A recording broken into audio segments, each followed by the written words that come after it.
KPK unjuk gigi.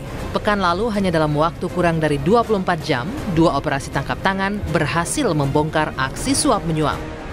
Yang pertama berlangsung Kamis 31 Maret 2016. Sekitar pukul 9 waktu Indonesia Barat, KPK mengamankan 3 orang lelaki di sebuah hotel di Bilangan Cawang, Jakarta Timur.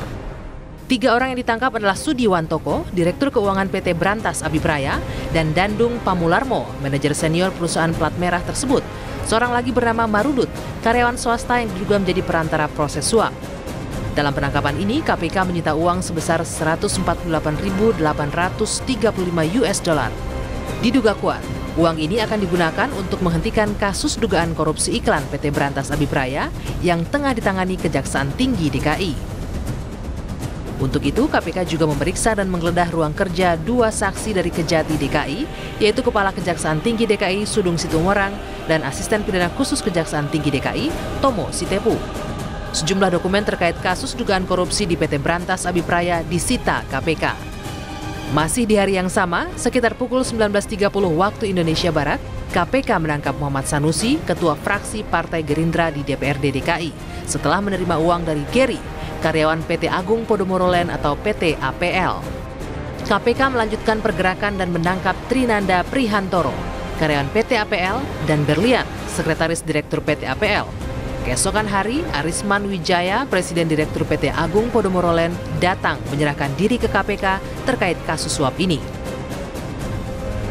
Menurut Ketua KPK, Agus Raharjo, penyuapan ini terkait pembahasan rancangan peraturan daerah tentang zonasi wilayah pesisir dan pulau-pulau kecil DKI Jakarta 2015-2035, serta rancangan peraturan daerah tentang rencana tata ruang kawasan strategis Pantai Utara Jakarta di DPRD DKI. Dalam OTT ini, KPK berhasil mengamankan barang bukti berupa uang sebesar 1 miliar dan 140 juta rupiah. Yang merupakan pemberian kedua kepada MSN setelah sebelumnya diberikan sebesar 1 miliar pada tanggal 28 Maret 2016. Dalam kasus ini terlihat bagaimana pengusaha mencoba mempengaruhi pemerintah daerah dan pembuat undang-undang tanpa menghiraukan kepentingan rakyat yang lebih besar, terutama yang berkaitan dengan lingkungan. Sementara pengacara Muhammad Sanusi membenarkan kliennya menerima suap, namun dia menolak jika suap menyuap itu digagas oleh kliennya.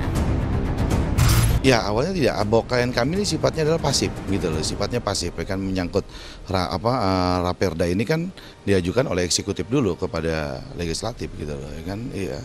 Artinya bahwa sifatnya adalah pasif lah klien kami, gitu. Pembahasan di legislatif kan tentunya bukan daripada klien kami sendiri, ya kan. Artinya kan mana mungkin sih klien kami satu orang bisa mempengaruhi dari keputusan banyak orang ini, kan gitu. Akibat penangkapan ini, Partai Gerindra segera melakukan tindakan dan menyerahkan kepada KPK semua urusan hukum terkait salah seorang kadernya tersebut.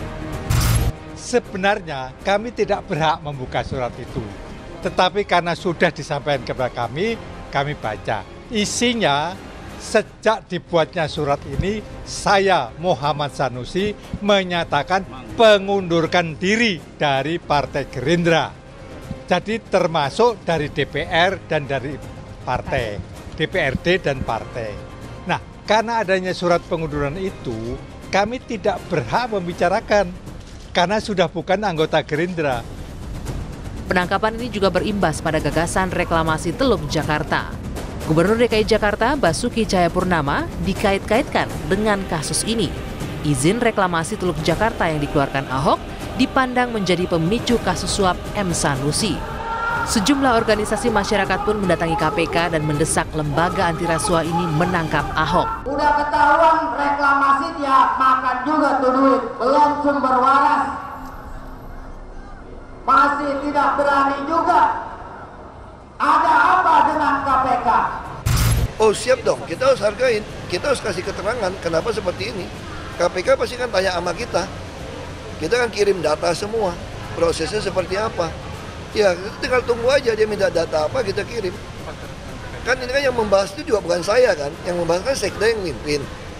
Saya hanya disposisi kebijakan, ya KPK pasti panggil mereka dulu. Kalau lihat kata keterangan hubungan saya pasti akan panggil.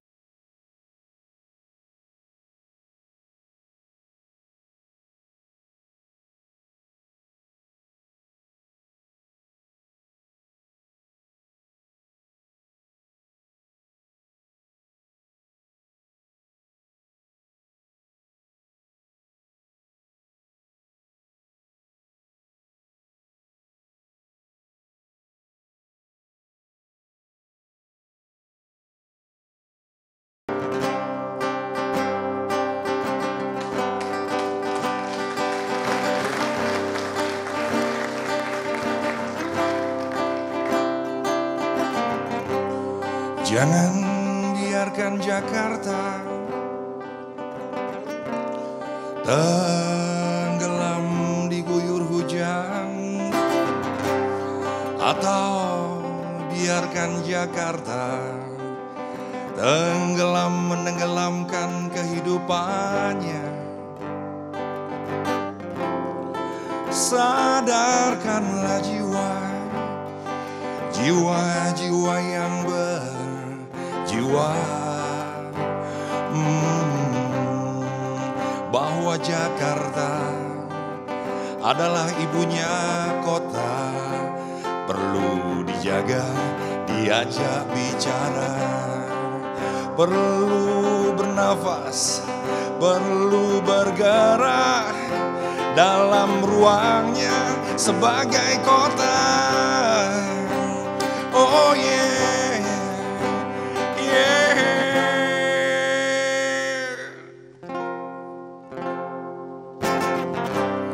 Jangan biarkan Jakarta mati lampu kelebihan bebannya,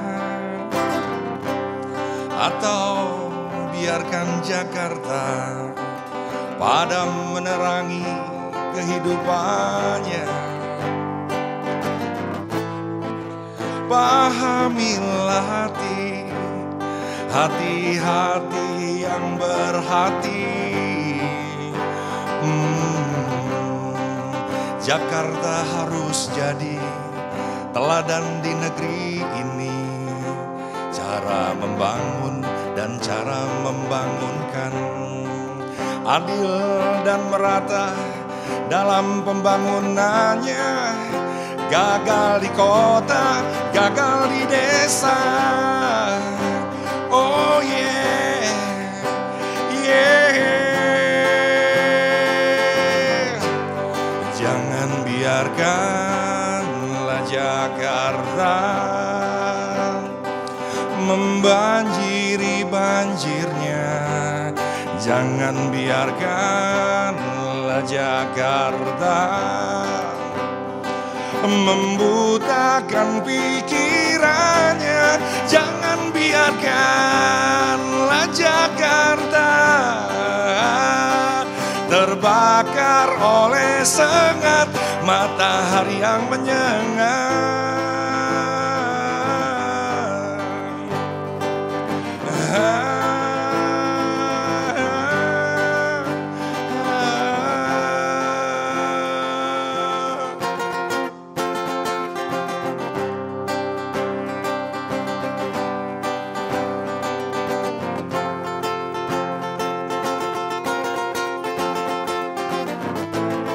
Sadarkanlah jiwa-jiwa yang berjiwa.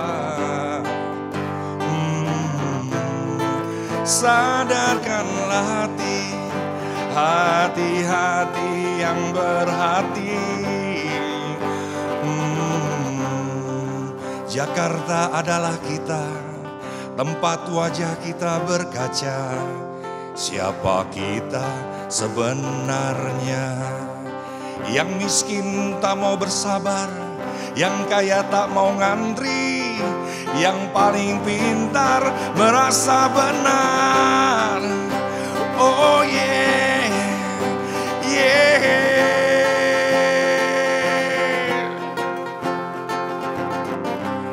Jangan biarkan, jangan biarkan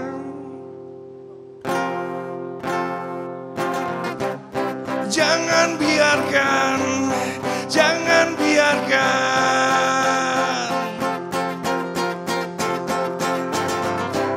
jangan biarkan, jangan biarkan air matanya menangis. Jangan biarkan, jangan biarkan buta hati, buta jiwa. Jangan biarkan, jangan biarkan jalan sumpah padat macet. Jangan biarkan, jangan biarkan.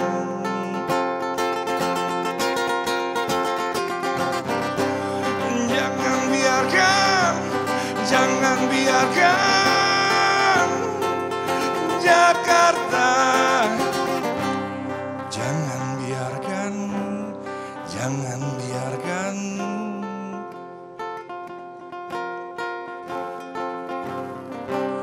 jangan biarkan, jangan biarkan Jakarta, Jakarta.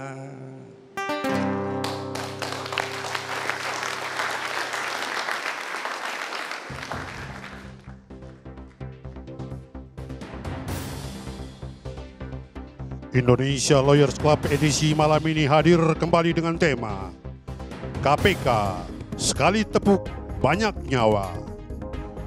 Hadirin dan pemirsa, kita sambut Presiden Indonesia Lawyers Club, Karni Ilyas.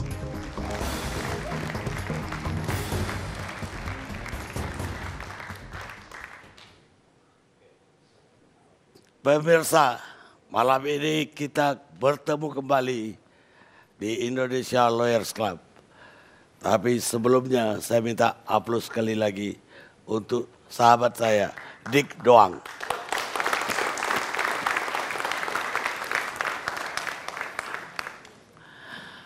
Pekan lalu pemirsa, kita dikagetkan oleh operasi mendadak KPK atau operasi tangkap tangan. Satu hari nggak tanggung-tanggung, 2 kali operasi terjadi. Yang satu usaha penyuapan terhadap oknum Kejaksaan Tinggi DKI. Yang satu lagi lebih menggemparkan penangkapan anggota DPRD Sanusi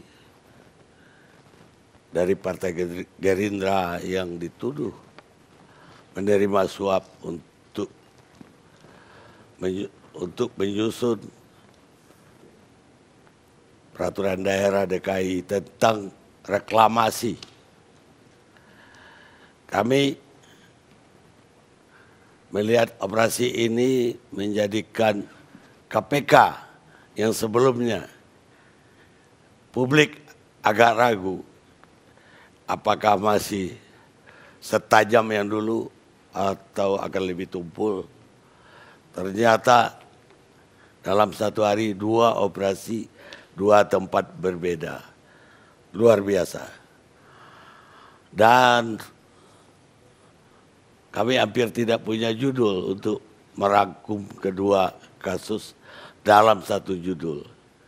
Karena itu judulnya, kalau ada pepatah mengatakan, sekali tepuk 2 nyawa, kali ini sekali tepuk banyak nyawa. Luar biasa kan? Sebab di balik Sanusi, ternyata perkara ini akan berkembang kemana-mana. Dan kita akan mendengar nanti dari Komisioner KPK. Benarlah bahwa korupsi itu ibarat pohon yang akarnya tidak terukur, menyebar kemana-mana. Airnya jatuh ke bangku-bangku dan kursi-kursi kekuasaan dan kemudian menginfeksi kursi-kursi tersebut dan bangku-bangku tadi. Saya kutip dari drama Honest Man Fortune, John Fletcher. Sekarang kita mulai diskusi kita. Di sini sudah ada Wakil Ketua KPK, Pak Saud Situmorang. Selamat malam Pak Saud. Terima kasih sudah hadir di acara kami. Bisa Pak Saud ceritakan operasi yang spektakuler ini Mungkin yang pertama tentang reklamasi Teluk Jakarta dulu. Ya, jadi saya bisa mengatakan bahwa itu sebenarnya hampir 3 hari itu. Hampir 3? Ya. Tapi ada time constraint, resource, saya nggak usah nyebutkan wilayahnya, tapi tetap di Pulau Jawa, almost 3. Jadi orang bilang hat trick apa itu. Tapi yang perlu kita garis bawahi adalah bahwa sebenarnya, saya boleh introduction dulu ya. Ya, kalau langsung ke sana nanti kan itu biarin deh penyidik kita yang menyimpulkan. Ya, silakan Pak. Jadi saya kebetulan baru kembali dari Sumatera Selatan, saya baru kembali dari Sumatera Utara, bahkan ke ujung perbatasan Sumatera Utara.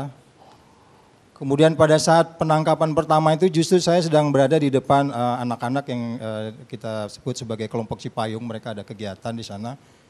Di kelas itu saya bilang, pada saat saya bicara ini, di luar sana ada transaksi. Itu piring saya bilang begitu. Gak lama kemudian terjadi penangkapan yang pertama. Kayaknya intuisi perlu juga ya. Jadi maksud saya begini, mungkin juga ini saya di sini, ini ada transaksi juga nih di luar nih. Saya percaya itu ya, Pak. Ya begitu. Jadi saya katakan begini, bahwa apa yang berubah sih dengan bangsa ini gitu loh. Terus itu sebabnya Pak Mahfud marah-marah sama saya dulu. Kamu kalau nyegah-nyegah aja itu urusan ulama kata gitu. Wah ini benar juga kan gitu ya. Tapi ternyata saya berjalan ke daerah itu memang konteksnya pencegahan Prof. Jadi artinya kombinasi mencegah kemudian menindak, menindak kemudian mencegah, itu tidak akan berhenti buat kami berlima. Kemarin kita ke Sumatera Selatan itu, kita tahu Sumatera Selatan seperti apa. Kalau BPJS kita hari ini hanya bisa membiayai 169 juta rakyat Indonesia dari 250 lebih, itu sebenarnya menyedihkan. Sumatera Selatan sudah mulai itu sebenarnya di depan. Kita nggak tahu, tapi di balik itu juga banyak cerita-cerita yang sebenarnya mereka juga banyak yang harus diperbagi. Oleh sebab itu kita ke sana kemarin. Kemudian kita tadi juga kita baru terima dari Riau, stadion yang harganya hampir 1 triliun itu, kita mau bila perlu nanti kita samakan dengan Hambalang seperti apa. Jadi banyak tempat-tempat seperti itu Pak Karni. Yang menurut saya kami harus melakukan sesuatu yang extraordinary. Kalau kita sepakat korupsi itu extraordinary crime, saya suntik itu anak-anak yang yang orang-orang yang bergerak di lapangan untuk melakukan extraordinary effort. Atau kalau tidak, kita akan begini aja, kami selesai tahun 2019.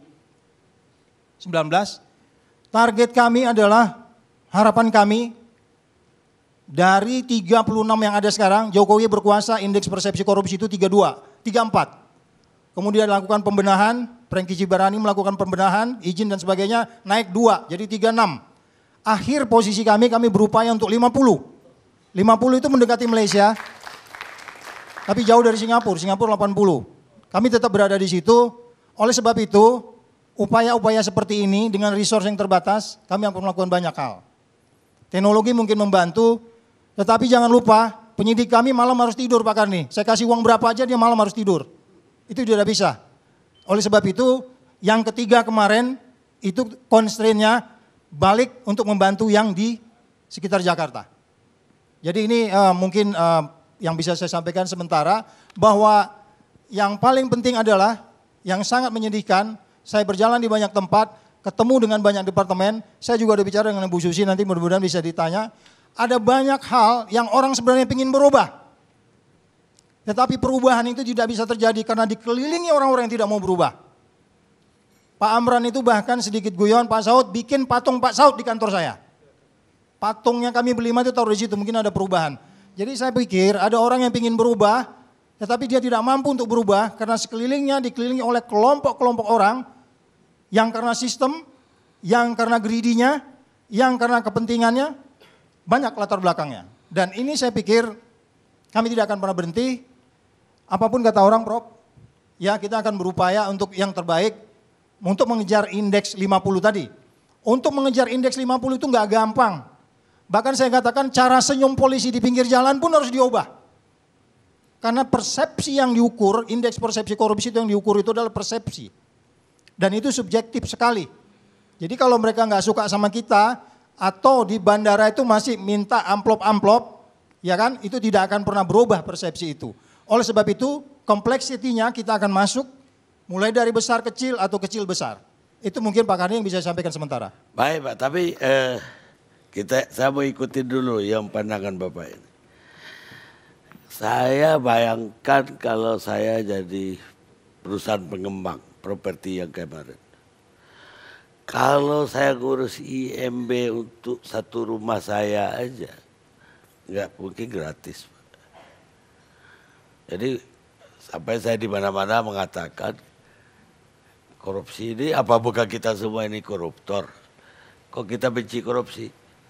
Ketika kita mau bangun rumah kita korupsi.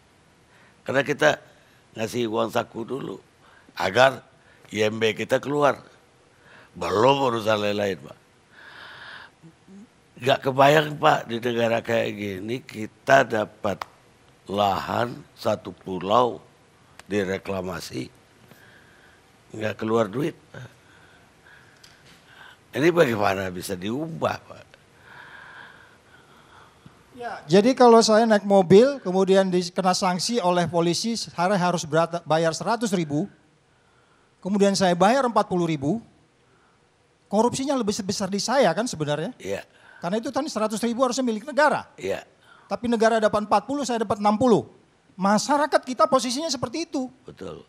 Tidak maksud kita membela siapapun, tetapi selama sistem itu belum dibenahi, selama standar operating prosedurnya belum dibuat sedemikian rupa sehingga menimbulkan efek jera dan kontrol yang benar, kita tidak akan pernah selesai.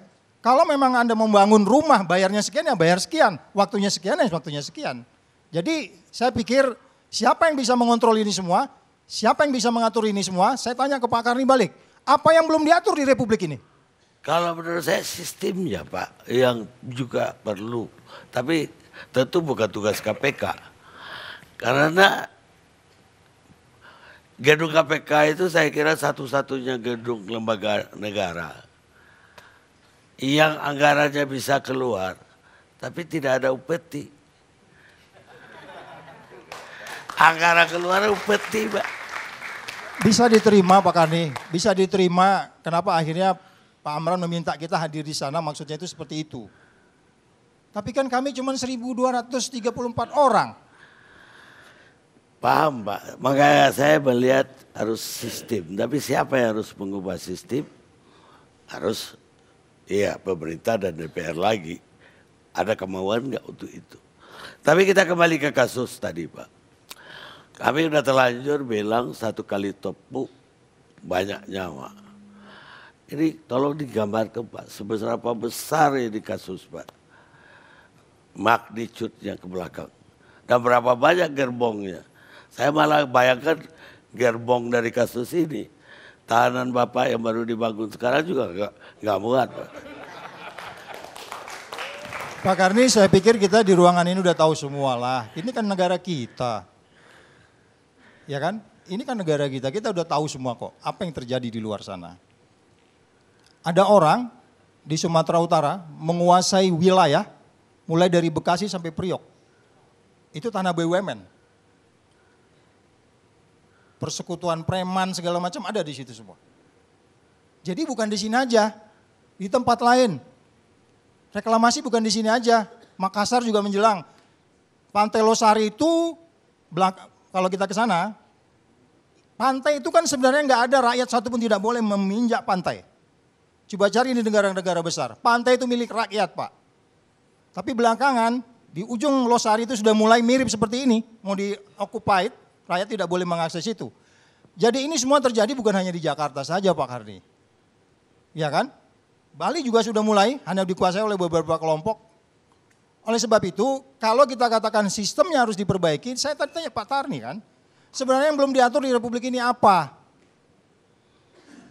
Semua sudah diatur. Loh, Pak Karni mau nanya apa lagi? Ya tadi Pak, seberapa besar di balik ini dari kasus ini. Gak usah lah, itu urusan penyidik lah Pak Karni. Nggak sebagai komisioner kan Bapak yang menentukan arahnya ini kemana ini. Ya betul. Dan magnitude kami berlima setiap hari berada di meja bulat seperti ini memutuskan siapa yang harus magnitude-nya kan Bapak yang tahu ini. Saya pikir kalau dikatakan nanti ini apa hanya legislatif toh atau ke lembaga lain juga? Kami mengkategorikan kelompok orang itu terdiri dari beberapa warna, coklat, biru, merah, kuning, dengan berbagai macam latar belakang. Sementara ini kami baru melihat mengerjakan yang biru dan merahnya, coklatnya, hijaunya masih belum. Saya hanya bisa mengatakan itu. Makanya jangan kasus ya, nanti biar penyidik aja. Ya oke, tapi selain daripada Bapak menangkap Podomoro sama Sanusi, juga ada yang dicekal. Oke lah, orang semua tahu Aguan. Tapi siapa Suni? Nama itu, siapa nama lengkapnya Pak Karni tahu? Suni Tanuwijaya. Nama itu kelihatannya agak sedikit akrab juga di telinga saya. Tapi saya belum bisa menggambarkan lebih jauh apa yang dia lakukan di dalam kasus ini. Nanti kita lihat lebih detail. Tapi dia confirm dicekal. Oh belum. Saya dengar belum. Yang namanya Sanusi ini sudah cerita semua di dalam. Pasti Bapak juga udah dengar kan. Ya, dia nyanyi saya dengar. Apa dia jadi whistleblower? Umumnya seperti itu. Umumnya nanti seperti itu. Walaupun di beberapa kasus minta justice collaborator, GC, tetapi sebenarnya nanti di pengadilan dia ada beberapa case justru berbalik. Jadi GC tidak pernah kita putuskan sebelum pelaksanaan sidang, biasanya begitu. Semua orang tahu bahwa kalau kita menyuap DPR atau DPRD untuk bikin regulasi atau peraturan atau apalah, perda kalau daerah, undang-undang, nggak mungkin kita menyuap satu orang.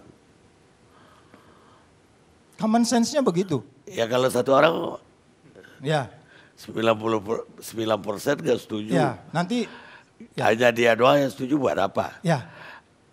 Maksud saya. Oleh sebab itu ada sejumlah nama yang mungkin disebut-sebut orang, kita tidak akan pernah nyebut itu. Gak apa-apa, saya gak perlu disebut itu Pak. Makanya dia nyanyikan berapa persen dari temannya yang terkontaminasi. Tanpa dia menyebut juga sebenarnya kami sudah punya beberapa fakta. Berapa luas? Oh jangan di sini lah Pak Karni, nanti aja.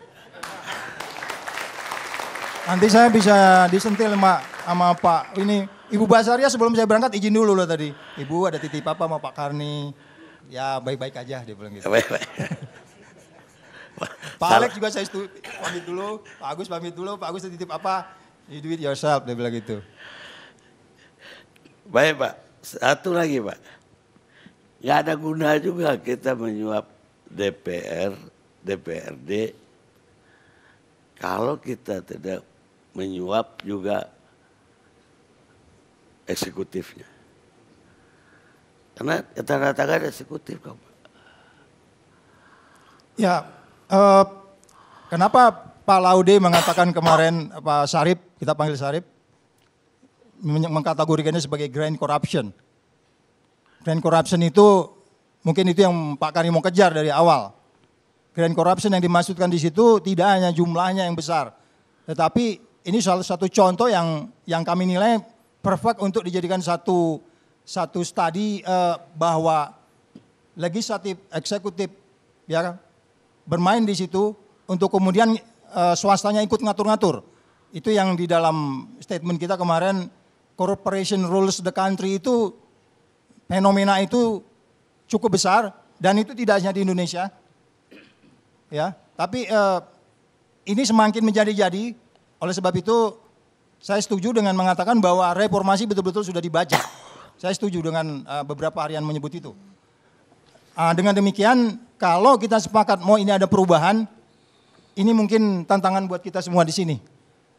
Atau kalau tidak, lingkungan akan semakin jelek, Kami sudah manggil beberapa kementerian dan gubernur, 3.966 pertambangan bermasalah. Kami kasih waktu sampai Mei. Kalau enggak kita mengambil penindakan. Jadi banyak sekali masalah Pak Kani. Yang di situ tuh ada persekutuan korporasi dengan yang bisa dijelasin Pak Kani lebih tahu dari saya pikir. Ya makanya tadi sistem Pak. Karena pada awal-awal karir saya yang udah 40 tahun ini karir saya Pak. Itu seorang profesor Malaysia sudah mengatakan bahwa korupsi di Indonesia itu udah stadium keempat. Dan itu tidak ada tindakan operasi pengobatan sampai hari ini. Saya kira udah mati Pak. Karena udah 20 tahun pula kali. Jadi itu Profesor Alatas dari Malaysia. Baik Pak, saya tunda dulu ke Bapak. Saya ke Wakil Ketua Umum Partai Gerindra, Ferry Yuliantono. Silakan Pak Ferry. Ini temannya Pak Ferry kan yang kena Sanusi. Teman. Apa tanggapannya Yang pertama tentu Partai Gerindra memohon maaf pada masyarakat terhadap kejadian ini. Dan kemudian tadi seperti kita sudah dengar respon dari Partai Gerindra yang diwakili Pak Permadi sebagai Majelis Kehormatan. Dan kita dengar sendiri yang bersangkutan sudah mengundurkan diri. Dan memang ini konsekuensi dari sikap Partai Gerindra yang dari sejak awal dalam kaitannya dengan penolakan Partai Gerindra terhadap revisi Undang-Undang KPK. Kita ingin KPK tegak, kemudian KPK juga bisa menerapkan hukum adil seadil-adilnya dan berlaku untuk semua pihak, semua warga negara sama. Dan oleh karena itu ini merupakan bagian dari konsekuensi sikap Partai Gerindra yang memang mendukung KPK dari sejak awal. Dan ini juga menjadi pelajaran buat internal Partai Gerindra. Seluruh kader Partai Gerindra akan menjadikan ini pengalaman yang sangat berharga sekali. Dan tetapi juga Pak Kani, saya tadi mau mengaitkan dengan apa yang disampaikan oleh Pak Saud bahwa yang ini khusus buat KPK. Kita semua harus memberikan tepuk tangan yang luar biasa kepada KPK karena dalam sejarahnya Komisi Pemberantasan Korupsi bisa selain kuantitasnya, tapi kualitas terhadap orang-orang yang dijadikan sebagai tersangka atau dijadikan sebagai orang yang dicegah tangkal ke luar negeri adalah orang-orang yang selama ini tanda kutip untouchables.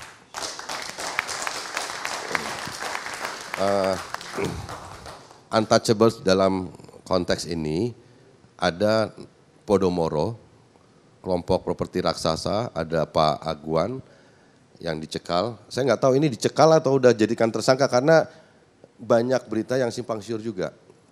Jadi tadi Pak Suni, soal Pak Suni tadi dijawab Pak Saud, ternyata belum dicekal ya Pak.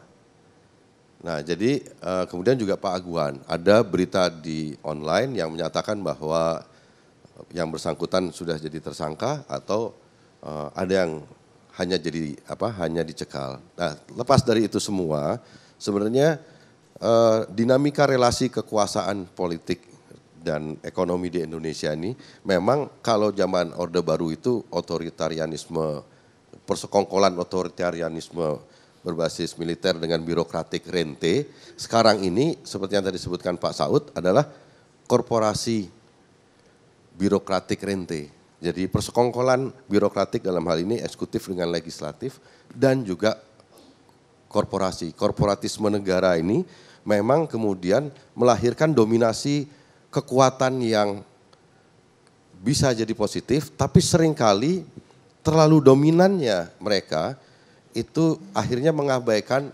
kekuatan-kekuatan hukum, aspek-aspek yang kepatutan dan lain sebagainya, dan cenderung kemudian melahirkan ketidakadilan. Dan kemudian seringkali kemudian persekongkolan itu melahirkan kebijakan-kebijakan yang kemudian karena negara dalam hal ini itu seringkali kalah Pak di hadapan persekongkolan ini, dan kemudian karena kalah posisi negara kemudian yang lahir adalah kebijakan-kebijakan yang kemudian tidak menguntungkan bagi publik. Dalam konteks reklamasi, saya yakin reklamasi ini hanya menguntungkan perusahaan-perusahaan yang kemudian bersekongkol dengan Pak Gubernur DKI dan juga bersekongkol dengan DPRD DKI. Persekongkolan inilah kemudian yang melahirkan kebijakan reklamasi yang kalau dijawab jujur sama sekali tidak ada hubungannya dengan warga Jakarta. Kita tanya kalau kemudian reklamasi ini adalah penyebab salah satunya sebagai banjir, ya memang reklamasi ini kemudian contoh nyata terdapat hubungan yang sangat nyata antara kepentingan pemilik modal dengan Gubernur DKI dalam hal ini dan juga teman-teman di DPRD DKI. Dalam kasus Saudara Sanusi, saya meyakini bahwa peraturan daerah yang menyangkut tata ruang pesisir dan daerah strategis itu merupakan inisiatif dari eksekutif dan sangat mudah terbaca. Kalau kemudian oleh karena itu saya mau apresiasi sekali lagi bahwa pada hari yang sama langsung KPK menyebutkan korelasi antara penangkapan Saudara Sanusi dengan pihak Podomoro dan juga besoknya ada pencekalan kepada pemilik PT Agung Sedayu Group yang menurut hemat kami mereka ini adalah kelompok-kelompok yang di Indonesia ini diketahui secara umum adalah kelompok-kelompok yang untouchable tanda kutip seperti itu. Nah ini kita semua masyarakat kita mengharapkan KPK tidak berhenti sampai sini karena juga banyak bukti juga Pak Saud yang kemudian masuk angin dan kemudian dalam kasus yang lain itu gembos Pak. Nah kami dalam kesempatan ini meminta KPK kalau memang sudah terdapat dugaan KKN, ya sudah proyek reklamasinya sebaiknya diberhentikan dulu. Yang kedua, iklan-iklan properti dari Podomoro dan Agung Sedayu ya memang harus diberhentikan juga. Karena nggak boleh terjadi kemudian terus iklannya masih ada seolah-olah nggak ada apa-apa. Kemudian juga proyeknya, ini menurut hemat kami proyek yang sudah sangat terlambat. Kebetulan ada kasus yang menimpa Saudara Sanusi, kemudian kita menjadi tahu bahwa sebenarnya proyek reklamasi ini bukan sesuatu yang baru mau direncanakan. Tapi faktanya di lapangan adalah proses yang sudah terjadi. Dan bangunannya pun juga sudah mulai ada sebagian. Jadi memang ini Tuhan, di atas langit ada langit. Kemudian kita semua mendapatkan hikmah dari sini. Kita sekali lagi mengharapkan KPK bisa berlaku adil dan memproses ini lebih lanjut gitu. Baik, ya ya kenapa ada iklannya memang sebagian udah dijual ke konsumen. Tapi Bapak tadi mengatakan bahwa nggak ada gunanya. Banyak orang bilang bahwa pantai itu sekarang jadi indah. Indah. Seperti Abu Dhabi, seperti Hong Kong orang melihatnya. Artinya lebih cantik dari dulu. Dulu itu tempat sampah lah, apalah kotor. Sekarang itu udah berubah menjadi surga. Pulau-pulau itu, dan pantai-pantai itu. Artinya ada positifnya juga untuk kemajuan. Ya ada, kan sebuah proyek pembangunan apapun itu bisa disebut pembangunan itu bersifat kepentingan umum kalau kemudian sifat pembangunan untuk kepentingan umum itu juga berlaku kepentingan dan manfaatnya dirasakan oleh semua level dan lapisan masyarakat di Indonesia. Di Jakarta khususnya dalam konteks reklamasi, pertanyaannya lapisan kelas sosial masyarakat yang mana yang kemudian menikmati pembangunan dari reklamasi itu. Kalau kemudian ternyata ini kan nggak pernah disurvei, pertanyaannya apakah efeknya dari reklamasi itu juga menyebabkan sesuatu yang sifatnya negatif kepada kelompok lapisan masyarakat yang kecil, yang notabene di Jakarta ini jauh lebih banyak.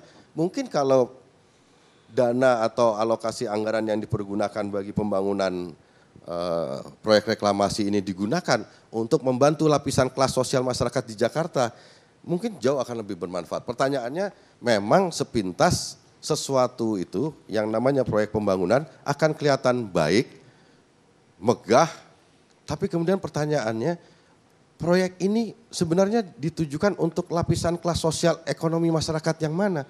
Pertanyaan itu tidak bisa digeneralisir karena setahu saya proyek reklamasi ini berbeda dengan proyek pembangunan yang sifatnya untuk kepentingan umum. Reklamasi ini hanya untuk kepentingan kelas sosial ekonomi tertentu di Jakarta. Yang kalau kita lihat kan nanti akan direncanakan dibangun apartemen, kondominium dan perumahan-perumahan landed yang harga jualnya saya rasa juga mungkin bukan teman-temannya Pak Ridwan Saidi di kampung yang mampu beli properti seperti itu. Pak, sebuah real estate di Jakarta memang bukan temannya Pak Ridwan. Temannya Pak Ridwan udah kita oper ke Depok sana, Pak. Tapi properti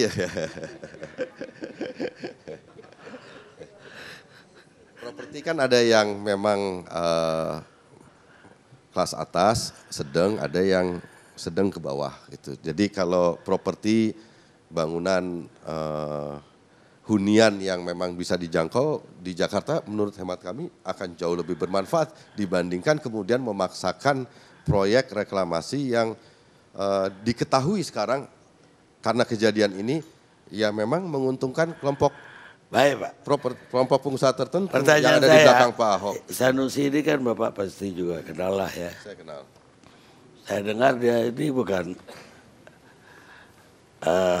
orang bawah jadi DPRD, orang berada lah, punya uang banyak, bahkan punya Tamrin City, apartemen tadi, jadi punya bukan kamar apartemen, punya gedung apartemen di Tamrin, itu lebih kaya lagi dari yang kita bayangkan tadi, Pak. Kalau dia beli satu kamar di Pulau 17 tadi belum kaya itu, Pak. Biasa-biasa baru. Kalau ini di Tamrin punya apartemen. Agak mengerankan Pak, orang yang sekaya itu mau menerima 1 miliar. Gede untuk Pak Ridwan Pak. Tapi untuk dia, bagi saya itu terlalu kecil. Apa yang terjadi di partai politik? Pertanyaannya memang ini juga menjadi pertanyaan kami. Dalam kasus ini saya nggak tahu apakah itu merupakan tahap bagian yang diberikan oleh pengusaha kepada yang bersangkutan. Tapi kalau lihat tadi yang disampaikan bahwa ini pasti tidak mungkin hanya melibatkan seorang Sanusi karena itu tidak berpengaruh terhadap voting di DPR dalam kasus persetujuan perda ini. Bisa juga ini menjadi tidak nyambung kalau kemudian ini dilakukan kolektif tapi kemudian yang mendapatkan ini hanya seorang Sanusi. Itu pertama. Yang kedua, tadi sampaikan juga memang harusnya bagian dari yang diterima oleh anggota dewan kalaupun itu ada, itu jumlahnya pasti lebih kecil dibandingkan yang diterima oleh eksekutif. Pasti itu Pak. Karena uang yang diberikan pengusaha kepada eksekutif pasti jumlahnya jauh lebih besar dibandingkan yang diterima oleh anggota dewan. Karena eksekutiflah yang memberikan pembuatan usulan atau rancangan. Jumlahnya pasti lebih besar dibandingkan anggota dewan. Gitu itu apakah ini jebakan, apakah ini sial, saya nggak tahu. Yang penting buat saya sekarang Sanusi harus menjadi justice kolaborator dan ungkap siapapun yang terlibat dan kemudian kita dukung. Pemirsa, kemewahan, kenikmatan hidup, dan kenyamanan hidup sering menjadi sumber setiap korupsi yang menimbulkan juga perpecahan di internal partai, perang sipil, bahkan kita kehilangan demokrasi itu sendiri. David Hume, filosof Skotlandia, kita rehat sejenak.